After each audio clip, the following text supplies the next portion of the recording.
esta tarde, ¿no? En el que vamos a conversar acerca de lo que es la ocultación cardíaca principalmente. En percusión tenemos muy poquito porque casi ya no, en realidad no tenemos muchos hallazgos. Desde que salió la ecocardiografía, pues ha perdido un poco de importancia este tema de la percusión, pero debemos decir que la percusión cardíaca sirve sobre todo para diagnosticar la dextrocardia, ¿no? Cuando la matidez cardíaca típica, ¿ya?, se encuentra al lado derecho, entonces, bueno, tenemos un elemento ahí para diagnosticar dextrocardia, aunque no tengamos ecocardio. La única zona de matidez del corazón y los grandes vasos tiene forma rectangular, incluye los espacios intercostales, cuarto, quinto, y va desde la línea media paraesternal izquierda hasta la línea media clavicular. Es un rectangulito ahí. De la línea media clavicular a hasta la línea paraesternal izquierda, entre el cuarto y quinto espacio intercostal, es el área de la matidez cardíaca, ¿ok? Donde tenemos que este área de matidez se encuentra por dentro del choque de punta. O sea, la punta cardíaca, el impulso de la punta cardíaca, lo que llamamos el choque de punta, va a estar por fuera de esta zona de matidez. Eso es lo normal, ¿no? El esternón tiene sonoridad normal en toda su extensión. Bueno, es una sonoridad tipo mate el esternón, ¿no? Es importante el detectar el choque de la punta dentro de la matidez, ¿ya? Y es útil para detectar un gran derrame pericárdico, ¿no? O sea, si el choque de la punta está dentro de la matidez cardíaca, eso significa que probablemente acá tenemos un derrame pericárdico importante. ¿Por qué? Porque normalmente el choque de punta debe estar por fuera del área de matidez cardíaca, ¿no? Acá tienen ustedes el área de matidez cardíaca entre la línea media clavicular y el paraesternal izquierdo, entre el cuarto y el quinto espacio intercostal, y el choque de punta por fuera, ¿no? Por fuera. Pero acá vemos que el área de matidez, pues, que es todo esto, ya rebasa el área, ¿no? Rebasa el área y vemos que el choque de punta está dentro del área de matidez. Entonces esto revela que probablemente acá hay una gran efusión pericárdica, ¿no? Repasemos los puntos de ocultación cardíaca, ¿no? Hay varios puntos, pero vamos a referirnos a 4 en específico. Y vemos acá, en primer lugar, la punta que está en el quinto espacio intercostal en relación a la línea media clavicular, ¿no? Acá tenemos el foco tricupidio, que está en la línea paraesternal izquierda, a nivel de cuarto espacio intercostal, o también por fuera del apéndice hipoides. Acá el foco aórtico que corresponde al segundo espacio intercostal en relación al área paraesternal derecha, y el foco pulmonar que corresponde al segundo espacio intercostal y la línea paraesternal izquierda. Los diferentes ruidos y soplos cardíacos se distinguen por 4 características: su tiempo, si es en diástole o en sístole. Eso hay que tener en cuenta acá. Si el evento, el sonido, es sistólico o es diastólico. Esto es muy importante. Ubicar los fenómenos audibles o palpables en el precordio, si pertenecen a la sístole o a la diástole. Esto nos va a orientar muchísimo para nuestro diagnóstico semiológico. La intensidad, si es fuerte o es suave. La duración, si es largo el fenómeno o es corto, pequeñito, muy cortito, ¿no? Si dura toda la sístole o solamente el medio de la sístole, si dura toda la diástole o solamente el final de la diástole. Son importantes esos detalles. El tono, es decir, alta frecuencia o baja frecuencia, ¿no? Es más agudo o más grave, ¿no? Debe haber silencio completo en la sala de examen para valorar los sonidos del precordio. Se debe ocultar el corazón con el paciente en 3 posiciones: en supino, en decúbito lateral izquierdo y sentado erguido. Para detectar sonidos de baja frecuencia, o sea, el tercer y cuarto ruido, ya que en realidad hay que tener cierta experiencia para poder escucharlos, nosotros debemos utilizar la campana del estetoscopio, ¿ya? La campana del estetoscopio. Sobre todo cuando quiero escuchar el foco mitral, es preferible que yo escuche en la punta acá con la campana, ¿ok? Y debo aplicar un poco de presión, ¿no? El diafragma detecta sonidos de alta frecuencia. O sea, cuando yo quiero ocultar los sonidos de la aorta, o sea, el foco aórtico, el accesorio aórtico, correcto, sí, o la pulmonar inclusive también, en esta parte de la base cardíaca, donde están las válvulas semilunares, aorta y pulmonar y accesorio aórtico, es preferible que utilice el diafragma del estetoscopio, ¿correcto? No olvidar eso. Yo puedo utilizar ambos en cualquiera de los focos, pero de preferencia voy a tener más eficiencia en mi examen si utilizo el diafragma en la base del corazón y utilizo la campana en la punta. Hablemos del primer sonido. Ese uno, lo más importante, la intensidad. Primer tono cardíaco formado por las válvulas auriculoventriculares, le llaman también primer ruido. Su desdoblamiento se acentúa en el bloqueo completo de rama de las de His. Bloqueo completo de rama de las de His nos va a dar un desdoblamiento del primer ruido cardíaco. ¿Correcto? Esto es importante, lo recuerden. Porque el desdoblamiento del segundo ruido cardíaco le va a dar otras enfermedades que ya vamos a decir en instantes. La intensidad del primer ruido cardíaco en la primera fase aumenta en la estenosis mitral, ¿correcto? Entonces, estados hiperkinéticos de alta intensidad, fases tardías. Hablo del, recuerdan el...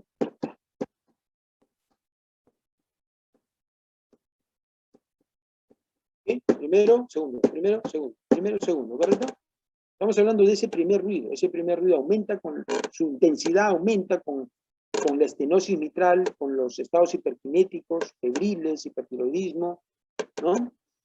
Y disminuye en las fases tardías de la estenosis mitral y también en la disfunción contráctil del corazón. Cuando está disfuncionando el ventrículo, está perdiendo fuerza, ahí disminuye la intensidad del tono del primer ruido. El uso de betabloqueadores también, atenolol, bisoprolol, propranolol, carvedilol, ¿correcto? Pueden hacer que baje el sonido de la intensidad del S1. Pueden reducir la intensidad de los tonos cardíacos en la enfermedad pulmonar obstructiva crónica, la obesidad mórbida, neumotórax, el derrame pericárdico. Uno escucha estas enfermedades, pone el estetoscopio y escucha los ruidos lejanos, en bajo tono, particularmente el primero, que generalmente tiene un mejor tono que el segundo. Entonces, vamos a tener una alteración de la intensidad del primer ruido suave, va a ser fuerte o va a ser variable, ¿correcto? Va a ser más suave cuando hay bajo gasto cardíaco, mala función ventricular, intervalo PR, hay un intervalo PR, bloqueo cardíaco en primer grado, de bloqueo cardíaco, bajo gasto cardíaco, mala función ventricular o reflujo mitral reumático, la intensidad va a ser más suave. Ahora, si yo tengo un mixoma auricular, tengo un aumento de gasto cardíaco, un gran volumen por latido, estenosis mitral, la intensidad del S1 va a ser mayor, más fuerte. Y va a ser variable si hay fibrilación o extrasístoles, ¿no? O bloqueo cardíaco completo, va a ser variable. ¿No? Aquí tenemos, por ejemplo, tonos cardíacos. Segundo ruido. Acá, en el segundo ruido cardíaco, yo debo tener en cuenta que el segundo ruido cardíaco es el cierre de las válvulas semilunares o las válvulas de la base del corazón. ¿Correcto? Entonces yo tengo un primer momento del ruido 2, que es el momento aórtico, el momento pulmonar. Usualmente hay un desdoblamiento fisiológico. Entonces yo puedo sentir tum-tará, tum-tará, tum-tará, tum-tará, tum-tará. O sea, el segundo ruido se desdobla fisiológicamente cuando yo hago una inspiración profunda, porque aumenta el volumen de retorno al mediastino y por lo tanto demora más el tono de la válvula pulmonar y por lo tanto se separa un poco el ruido de la válvula pulmonar con el de la aórtica porque la válvula pulmonar tiene más trabajo. Entonces se desdobla, ¿no? Hay inspiración, pero cuando expira el paciente o puja profundamente, esto ya no pasa, ya se unifican nuevamente, ¿correcto? Es importante en el desdoblamiento fisiológico, ¿correcto? Ahora, hay un desdoblamiento amplio cuando yo tengo un bloqueo de rama derecha de la His, como decía también, ¿no? Hay una estenosis pulmonar, o sea, cuando la pulmonar está muy cerrada, muy estenótica, entonces va a haber un desdoblamiento muy amplio, ¿correcto? y este se va a mantener inclusive en la expiración. El paciente desdobla el segundo ruido en la inspiración profunda, lo desdobla ampliamente, claramente se siente desdoblado, pero cuando expira se mantiene todavía ese desdoblamiento, pero en mucho menor grado que en la inspiración. Y tercero, tenemos un desdoblamiento fijo, que es ya este ruido tum-tará, tum-tará, tum-tará, tum-tará, que se va a sentir en inspiración y en expiración sin distingo y en la misma extensión, ¿no? Eso se suele escuchar más en el defecto de tabique interauricular. Este es un elemento clave en el diagnóstico semiológico de la comunicación interauricular en los pacientes que tienen este problema, esta cardiopatía congénita. Entonces, ellos tienen un desdoblamiento fijo del segundo ruido cardíaco. Acá tenemos auscultación, la auscultación de ruidos cardíacos S2, ¿no? Se produce el desdoblamiento inverso paradójico del segundo ruido como consecuencia del retraso fisiológico de la válvula, del cierre de la válvula aórtica, ¿ok? Como ocurre en el bloqueo completo rama izquierda, ¿ya? En la estenosis aórtica grave, en la miocardiopatía hipertrófica o la isquemia miocárdica, ¿ok? En este caso hay un desdoblamiento que llamamos desdoblamiento inverso, en el cual la que se retrasa, la que tiene más trabajo, la que se retrasa, es el componente aórtico del segundo ruido, ¿correcto? Y esto ocurre generalmente durante la diástole. Es importante tener en cuenta esto. Los desdoblamientos del segundo ruido ocurren en la diástole. En el caso de comunicación interauricular, el desdoblamiento es a predominio, el que demora es la fase, pues, es el componente pulmonar. Y en el caso de la estenosis aórtica grave o la miocardiopatía hipertrófica, quien se demora es el componente aórtico. Pero en los dos se ve un desdoblamiento, ¿correcto? Esto es importante señalarlo también, ¿ya? La intensidad del segundo ruido cardíaco en su componente aórtico y pulmonar, en la estenosis aórtica pulmonar, es disminuido, ¿ok? Entonces disminuye. En realidad, si hay una estenosis aórtica severa, la intensidad del ruido del componente aórtico va a reducirse. Y si tenemos una estenosis pulmonar severa, el componente pulmonar va a reducir en intensidad, ¿correcto? Y en todo caso, podemos tener una reducción de la intensidad del segundo ruido en general. Alteración del segundo ruido cardíaco. Entonces, si el segundo ruido cardíaco se vuelve más suave, de bajo tono, puede ser por un bajo gasto cardíaco, o estenosis por calcificación de la aorta o un reflujo aórtico. Si vuelve más intenso, más fuerte, tenemos una hipertensión sistémica o hipertensión pulmonar. El segundo ruido cardíaco, cuando está más intenso, más fuerte, podemos estar frente a una hipertensión arterial sistémica severa o una hipertensión pulmonar severa también, ¿no? Entonces, los ruidos sistólicos, ¿qué pasa con los elementos sistólicos? Recuerden que el ruido sistólico se va a escuchar entre el primer ruido y el segundo. Entre el primer ruido y el segundo es la sístole cardíaca, y por lo tanto ahí se van a escuchar todos los ruidos, soplos o chasquidos que sean sistólicos, ¿ok? Entonces un primer ruido que vamos a estudiar es el ruido eyectivo, que es un ruido sistólico inicial de tono agudo que coincide con el tiempo, con el ascenso del pulso carotidio y se asocia a una válvula aórtica bicúspide o una valvulopatía pulmonar, ¿no? Entonces, los ruidos eyectivos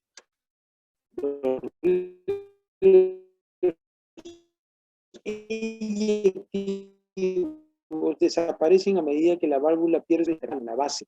Los clics no debidos a eyección que aparecen después del ascenso del pulso carotidio se relacionan con el prolapso de la válvula mitral. Este es un ruido eyectivo, es un soplo eyectivo que está en la sístole, pero tiene un chasquido de apertura.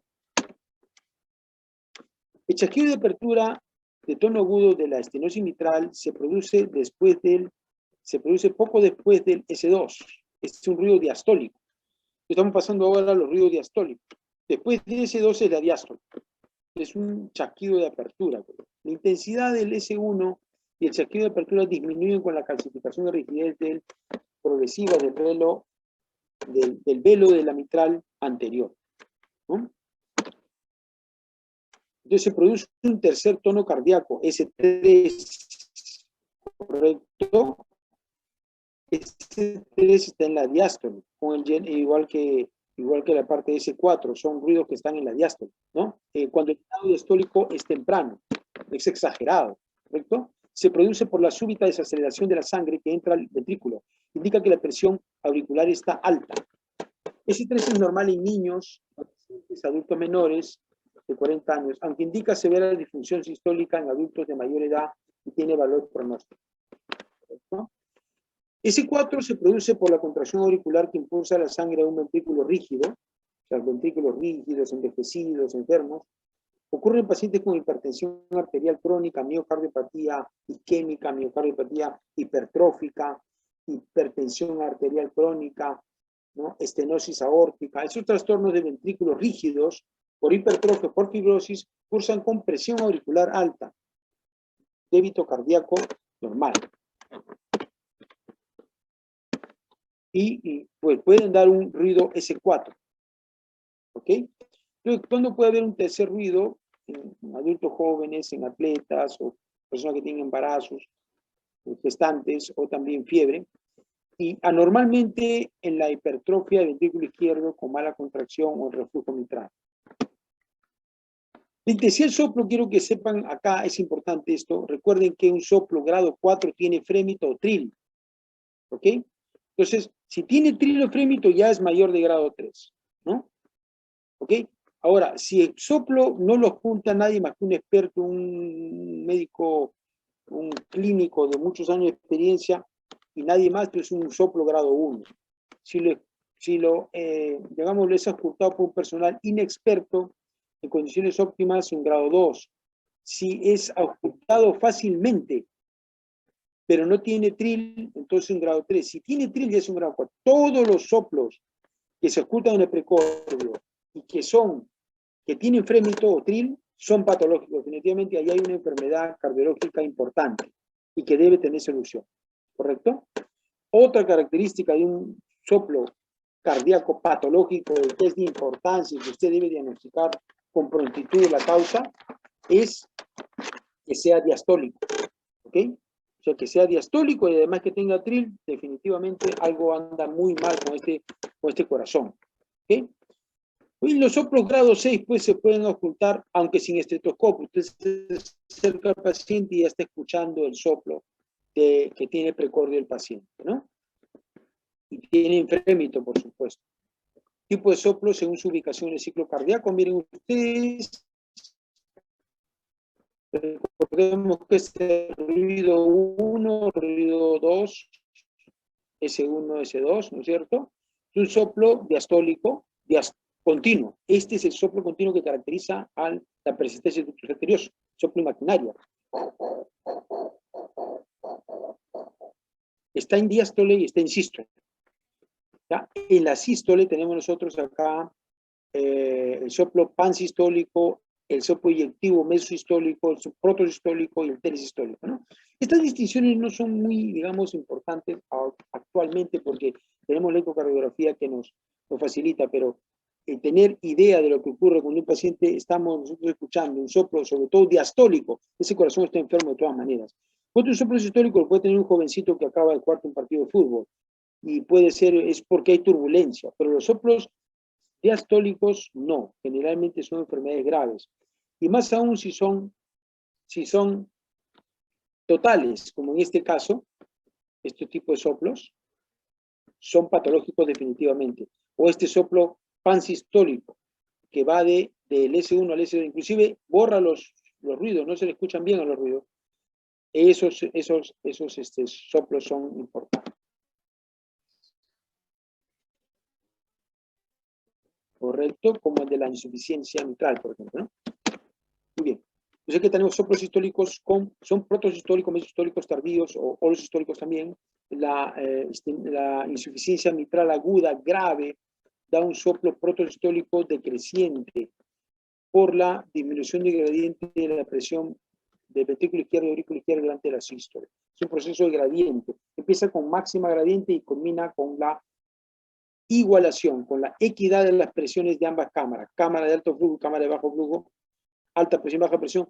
Finalmente, al final, se igualan en presiones. Para el inicio tienen un gran gradiente, ¿correcto? Tiene un gran gradiente. En la insuficiencia tricuspidia, en pacientes con presiones normales de la aurícula derecha, se puede ir un soplo protosiastólico en el borde external izquierdo inferior, que aumenta con intensidad en inspiración, ¿no? También ahí se puede escuchar un soplo sistólico. Entonces miren ustedes cómo estamos en soplo en foco tricuspidio y también en la punta cardíaca, ¿no? Se escuchan en el borde izquierdo, en el borde external izquierdo, y ahí se puede escuchar estos soplos sistólicos, ¿correcto? Soplos mesosistólicos comienzan después de S1 y finalizan antes de S2, una figuración creciente y decreciente de la estenosis o la esclerosis aórtica. Son característicos de estos soplos también. Otras causas de un soplo cardíaco mesosistólico comprenden la cardiomiopatía hipertrófica obstructiva, la estenosis pulmonar y el aumento de flujo sanguíneo pulmonar en pacientes con una gran comunicación interauricular y cortocircuito izquierda-derecha, ¿correcto? Como en la tetralogía de Fallot, ¿no? O como en la comunicación interventricular también, ¿no? Entonces, ahí podemos observar estos soplos sistólicos también, ¿no? Soplo medio sistólico aislado, grado 1 o grado 2, sin síntomas, ni otro signo de cardiopatía, es un hallazgo benigno, no justifica una evaluación adicional. Los soplos sistólicos, mesosistólicos, son los más frecuentes que se ven en las personas sanas, con corazón sano. Soplo sistólico apical tardío indica un prolapso de la válvula mitral y puede ser uno o más clics no producidos por eyección. Puede oírse un soplo similar transitorio en un episodio de isquemia miocárdica aguda. Tampoco no reviste gran importancia, pero ya hay que tomarle más atención si el soplo es, digamos, telesistólico, o sea, al final de la sístole. O los soplos holosistólicos sí revisten importancia. Estos soplos holosistólicos sí son enfermedad. Tiene configuración en meseta, deriva del gradiente de presión continuo y amplio entre dos cavidades cardíacas. La insuficiencia mitral, sobre todo, se oye mejor sobre el ápex, sobre la punta. La insuficiencia mitral en el borde external izquierdo inferior y la comunicación interventricular en el borde external izquierdo medio, donde se palma frente. Este tipo de soplo también le llaman soplo en rodamiento, es un soplo holosistólico que es causado por la insuficiencia mitral o la comunicación interventricular. ¿Correcto? Estas dos patologías que merecen tratamiento y quirúrgico. Se trata del soplo holosistólicos, toda la sístole y que tienen frémito. ¿Correcto? Según la gravedad. Bueno, los soplos sistólicos son causados por hasta 4 situaciones, ¿no? En primer lugar, los eyectivos y en segundo lugar, los pansistólicos. Los eyectivos pueden ser soplos inocentes, pueden ser soplos causados por problemas no cardíacos, ¿correcto? Pueden causar también por alto flujo, aumenta el flujo, la turbulencia en una válvula también, en las estenosis aórticas o estenosis pulmonares, soplos sistólicos. Otra causa es soplo, miocardiopatía hipertrófica o flujos aórticos también, soplo de flujo aórtico que le llaman, ¿no? En el caso de los pansistóricos, como repito, todos son causados por fuga sistólica a partir de una cavidad de alta baja presión. Tenemos el rodamiento mitral de la insuficiencia mitral, la insuficiencia tricuspidia o el defecto septo ventricular o comunicación intraventricular. Los soplos pansistólicos son patológicos. En los diastólicos, soplos diastólicos invariablemente indican una cardiopatía. Ya hemos dicho y sostenido, todos los soplos diastólicos son patológicos, con organicidad, con cardiopatía. La insuficiencia aórtica crónica produce un soplo creciente de tono agudo, protodiastólico a mesodiastólico. Protodiastólico a mesodiastólico, ¿correcto? La insuficiencia aórtica grave da un soplo mesodiastólico debido al aumento de aceleración del flujo anterógrado. El soplo diastólico es más suave y menor y en menor duración que en los casos de insuficiencia aórtica aguda debido al rápido aumento de la presión diastólica del ventrículo izquierdo y la disminución de la gradiente de presión diastólico aórtica con el ventrículo izquierdo. En el caso de los soplos protodiastólicos tenemos el caso de insuficiencia aórtica, tenemos el caso de ensanchamiento de la comisura. O sea, ¿en qué circunstancias tenemos una insuficiencia aórtica? Por ensanchamiento en las comisuras, por dilatación del anillo valvular o por defecto valvular de alguna de las válvulas semilunares, ¿no?, que están enfermas o ausentes. En el caso de la insuficiencia de la arteria pulmonar, tenemos también problema valvular netamente, problema en dilatación del anillo o problema congénito por la presencia de tetralogía de Fallot. ¿Ok? Que también va a darnos un problema de este tipo. Los soplos mesodiastólicos, principalmente tenemos a la estenosis mitral, que es una de las cardiopatías valvulares más frecuentes en nuestro medio y que va con fibrilación auricular e insuficiencia cardíaca inclusive, ¿no? Ahora, también tenemos aumento de flujo a través de la válvula mitral no estenótico como insuficiencia mitral del CIB, o estado de gasto cardíaco, bloqueo cardíaco, compensatorios también. En el caso de la válvula tricuspidia, estenosis tricuspidia, aumento del flujo a través de la válvula tricuspidia estenótica, ¿correcto? Ahora, soplo continuo. El soplo continuo comienza en R1, persiste toda la diástole y encubre el segundo ruido. Se produce por la existencia de una comunicación entre un circuito de alta resistencia a otro de baja resistencia sin la interrupción fásica habitual entre la sístole y la diástole. Se produce por conexiones aortopulmonares como ductos arterioso persistente o conexiones arteriovenosas congénitas o adquiridas. El ejemplo más claro, el más clásico, es la presencia de un soplo en maquinaria donde el soplo es diastólico y sistólico y el segundo ruido es casi imperceptible. Y entonces estamos frente al ductus arterioso persistente, patología que debe ser operada o obliterada, ya sea por cateterismo o por cirugía pecho abierto. Las mejores localizaciones para ocultar alteraciones. Con esto estamos terminando.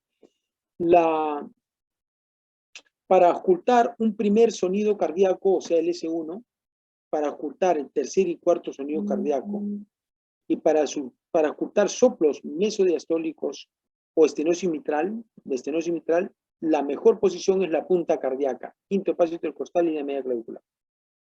Para ocultar soplos diastólicos de reflujo aórtico y tricuspidio, o sea, de la base, la mejor posición es el borde external izquierdo inferior.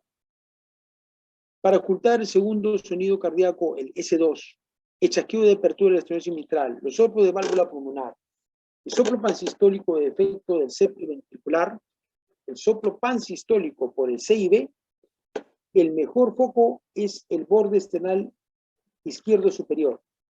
¿Correcto? Ahora, para ocultar los soplos sistólicos de dirección, o sea, de la estenosis aórtica, de la miocardiopatía hipertrófica, por ejemplo, el mejor punto es el borde external derecho superior. O sea, el foco aórtico. Para ocultar la irradiación del soplo pansistólico del reflujo mitral, o sea, del soplo de rodamiento mitral, del soplo sistólico mitral, mejor dicho, el punto más importante para valorar esta irradiación es en la axila. Si uno pone el estetoscopio en la punta y luego a la axila, y tiene que observar que el soplo se irradia a la axila, ¿correcto? Entonces ese es un punto a favor de la patología de la insuficiencia mitral. Ahora, si quieres escuchar el soplo en maquinaria, ese soplo continuo, sistodiastólico del ducto arterioso persistente, debemos escucharlo por debajo de la clavícula izquierda. ¿Correcto? Muy bien. Hasta ahí hemos llegado, mis queridos alumnos, con estas sesiones, ¿ya? Espero que hayan sido de utilidad para ustedes y que podamos poner en práctica en las sesiones de los diferentes grupos en la noche con sus pacientes, a menos en algún grado significativo. Muy bien, si tenemos alguna pregunta podemos hacerla de inmediato. Hola.